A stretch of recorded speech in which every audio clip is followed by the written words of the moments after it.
Air susu dibalas dengan air tuba. Peribahasa tersebut mungkin cocok untuk menggambarkan kelakuan DI. Pemuda berumur 23 tahun ini ditangkap karena mencabuli anak perempuan dari pemilik rumah yang telah mengasuhnya sejak kecil.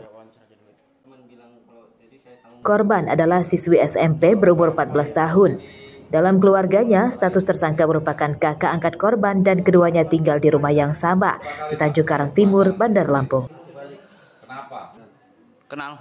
Dalam pemeriksaan, polisi mengungkap pencabulan dilakukan di rumahnya saat orang tuanya sedang pergi.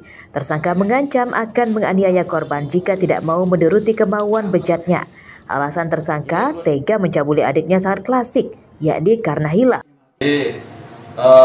Pelaku ini memang sudah sering main ke tempat korban, sudah dianggap seperti anak sendiri oleh orang tuanya, jadi sudah seperti teman. Pacaran apa enggak ini dan? Tidak pacaran. Tidak, karena kebetulan orang tua korban ini datang. Ada iming-iming kah sebelumnya mengasih imbalan atau pengancaman seperti itu? Yang pasti ada bujuk rayu dan pengancaman. Untuk proses untuk melakukan asusila sendiri, menurut keterangan korban ini udah berapa kali terjadi? Sementara yang diberikan kepada kami sekali, nanti bisa diperdalam lagi melalui berita acara lanjutan oleh kami seperti apa peristiwanya dan bisa kami konfirmasi pada pihak korban. Pencabulan dalam keluarga terungkap setelah korban mengadu kepada orang tuanya yang kemudian dilaporkan ke polisi. Pada kasus ini, polisi menyita barang bukti pakaian korban serta hasil visum korban dari rumah sakit. Akibat perbuatannya, tersangka terancam hukuman 15 tahun penjara. Robi Lasse melaporkan dari Bandar Lampung.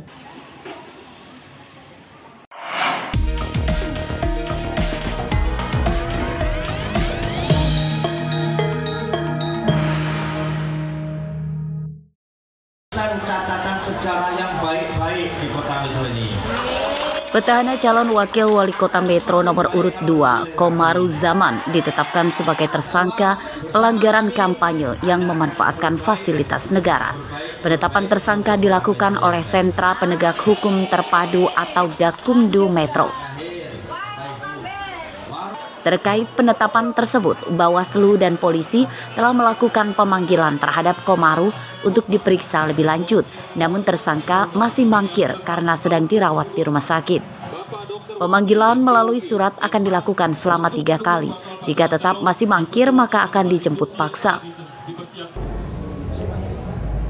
Hari ini jadwalnya memanggil Pak Komaru. Tapi informasi ini Pak Komaru sakit. Nah, kita masih menunggu nih surat resmi keterangan sakit dari penasihat hukum atau warga dari Pak Komaru. Jadi langkahnya seperti apa Pak? Kalau dia tidak hadir hari ini akan ada jadwal ulang atau seperti apa Pak? Mungkin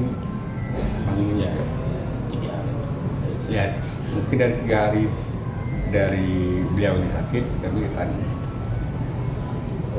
kirim ulang surat panggilan. Sementara itu, Gakumdu menyatakan belum tahu kemungkinan Komaru Zaman akan diberi sanksi diskualifikasi sebagai pasangan calon pilkada. Pasalnya, hal tersebut bukan wewenang Gakumdu.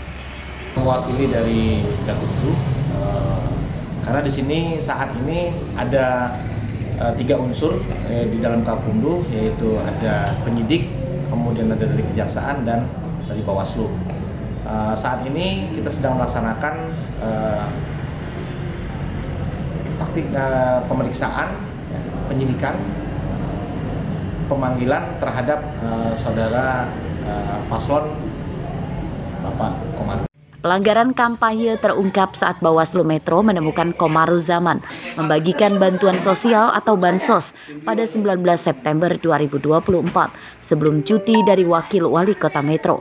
Saat itu Komaru Zaman memberikan sambutan dan mengajak masyarakat yang hadir untuk memilihnya dan Wahdi Sirajudin dengan alasan telah memajukan Metro. Asep Saifullah melaporkan dari Metro.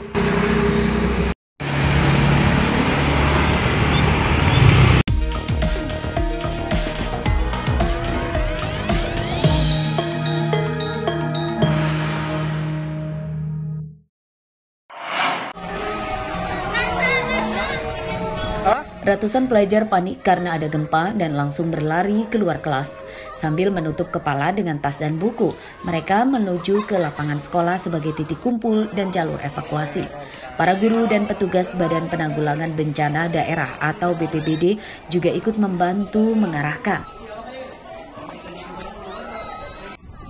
Eits, peristiwa ini bukanlah kejadian sebenarnya, melainkan para pelajar sedang mengikuti simulasi tanggap bencana yang diadakan BPBD Bandar Lampung. Simulasi untuk melatih kesigapan supaya tidak terjadi korban jiwa jika terjadi bencana gempa bumi. Jadi kami memberikan edukasi kepada mereka bagaimana bila terjadi gempa bumi yang menimbulkan mengakibatkan terjadi tsunami. Jadi mereka nanti sudah mempunyai wawasan apa yang harus dilakukan untuk mengurangi risiko tersebut dan apa yang harus mereka bawa dalam melaksanakan evakuasi dan jalur mana yang mereka ikuti untuk melaksanakan evakuasi tersebut. Jadi itu yang kami sampaikan sehingga nanti mereka sudah paham bila mana sewaktu-waktu terjadi bencana gempa bumi atau tsunami. Diharapkan siswa-siswi kita itu bisa dapat pengetahuan. Jadi awal mereka tidak panik bagaimana cara mengatasi atau menanggapi kalau terjadi bencana seperti gempa bumi, dan diharapkan mereka bisa mengaplikasikannya walaupun bukan saja di sekolah tapi di masyarakat, di lingkungan keluarga dan tempat mereka bermain, karena kejadian ini kita tidak tahu apa posisi di sekolah atau di lingkungan masyarakat atau keluarga. Jadi mereka sudah diberikan pengetahuan bagaimana cara mengatasinya kalau apabila terjadi gempa atau bencana-bencana yang lain. Simulasi ini digelar di 5 kecamatan rawan bencana alam yang ada di Bandar Lampung, yakni Panjang, Bumi Waras, Teluk Betung Barat, Teluk Betung Timur, dan Teluk Betung Selatan. BPBD menyatakan masyarakat juga perlu diberi edukasi tentang mitigasi bencana. Jeffrey Arifin melaporkan dari Bandar Lampung.